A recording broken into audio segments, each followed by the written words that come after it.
Non vi è proporzione tra la violenza usata e l'efferatezza usata nei confronti di queste persone e il profitto che hanno ottenuto questi criminali.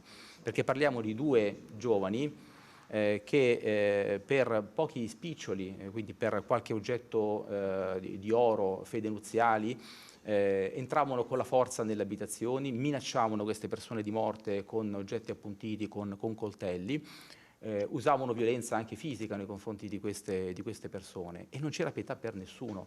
Agivano con una brutale violenza i due giovani italiani nati in Lombardia ma di fatto senza fissa dimora, arrestati dai carabinieri. Rapina, furto, tentato furto in abitazione sono i capi di imputazione per un 27enne e un 18enne che all'epoca dei fatti non era ancora maggiorenne.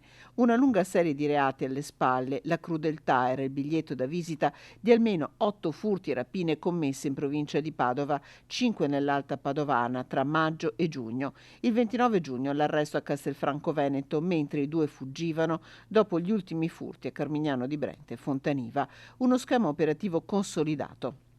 Abbiamo dimostrato che il loro schema di agire era preordinato, studiato, nulla veniva lasciato al caso. In particolar modo i due soggetti sceglievano obiettivi all'interno di quartieri residenziali, avendo cura sempre di individuare le persone più fragili nei pressi delle abitazioni.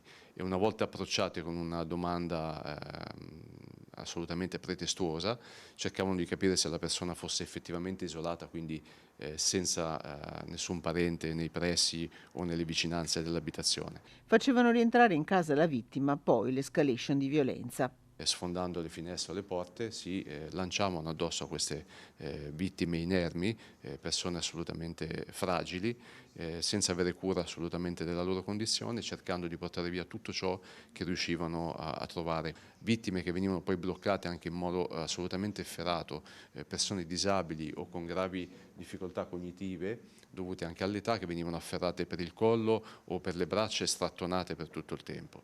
Quindi naturalmente con dei danni e anche con delle ferite a livello psicologico che perdurano nel tempo. Un'indagine difficile quella condotta dai carabinieri della compagnia di Cittadella.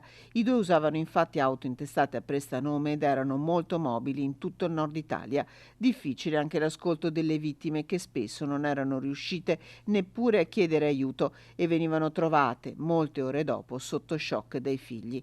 Dai carabinieri ancora un appello.